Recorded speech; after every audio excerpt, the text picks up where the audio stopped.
എന്താ ജോലിക്കൊന്നും പോയില്ലേ? അല്ലടാ ഇന്ന് ഹർത്താലടാ. അയ്യോ ഞാൻ മറന്നു. ജോലിക്കൊന്നും പോവാണ്ടേ വെറുതെ തിന്നാൻ ഒരു പ്രത്യേക സുഖല്ലേ? അയ്യേ അത് നിനക്ക്, എനിക്ക് അങ്ങനെ ഒന്നല്ല. അതെന്താ അങ്ങനെ ഒരു ടോക്ക്?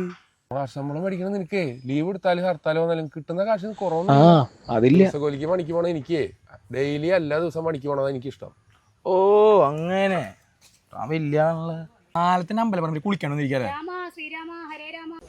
ചിക്കണേ ഭഗവാനേ, നീ കൂടെ തന്നെ ഉണ്ടാവണേ ഭഗവാനേ ശ്രീരാമസ്വാമി. എടാ ഏതാടാ പെണ്ണ്? അത്തായി വിളപ്പില്ല അശോക കേട്ടല്ലേ? ആ ആളുടെ മോളാത്.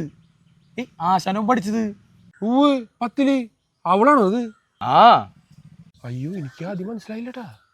കുറ്റിക്കോലി പോലെ ഇരുന്നാ അവള് 10 അടിച്ച് മത്തങ്ങ പോലെ. ആ ഇപ്പൊ ജയിലിലെ മട്ടനും ചിക്കനൊക്കെ അല്ലേ കഴിക്കണ്. പിന്നെ മത്തങ്ങ പോലെ ആയില്ലെങ്കിലല്ലേ അത്ഭുതമുള്ളോ? ഇവിടെ ജയിലിലായിരുന്നോ ഇത്ര ആള്? പിന്നല്ലാണ്ട് ആശാൻ ബോംബെയിലായതുകൊണ്ടാ ഇതറിയാഞ്ഞത്. അല്ലടാ ഇവളെങ്ങനെടാ ജയിലിലായത്? പാലപ്പാടേ കൃഷ്ണൻ അമ്പലത്തിലെ വിഗ്രഹം മുട്ടിച്ചിട്ടാ ജയിലിലായേ.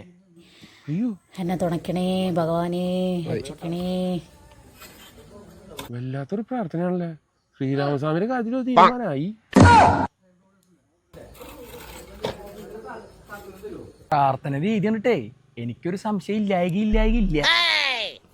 ഓ വരുന്നുണ്ട്.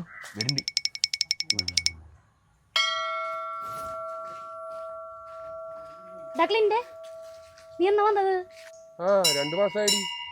ചേച്ചിയെ ഒരു കാര്യം പറഞ്ഞ ചേച്ചിക്ക് വിഷമം തോന്നരുത്. എന്തിനു വിഷമം തോന്നാനാ?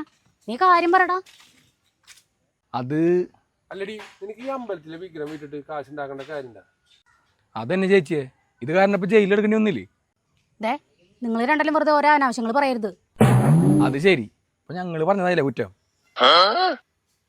നിങ്ങളെങ്കിലും എന്നെ ഒന്ന് മനസ്സിലാക്ക്. ഞാനത് വിറ്റ് കാശുണ്ടാകാനൊന്നല്ല. പിന്നെ ആ വലപ്പാടല്ലേ കൃഷ്ണന്റെ അമ്പലത്തിലേക്ക് കുറച്ച് ദൂരല്ലേടാ? ഉണ്ട്. എനിക്കാണ് അവിടുത്തെ കൃഷ്ണ വലിയ ഇഷ്ടാ.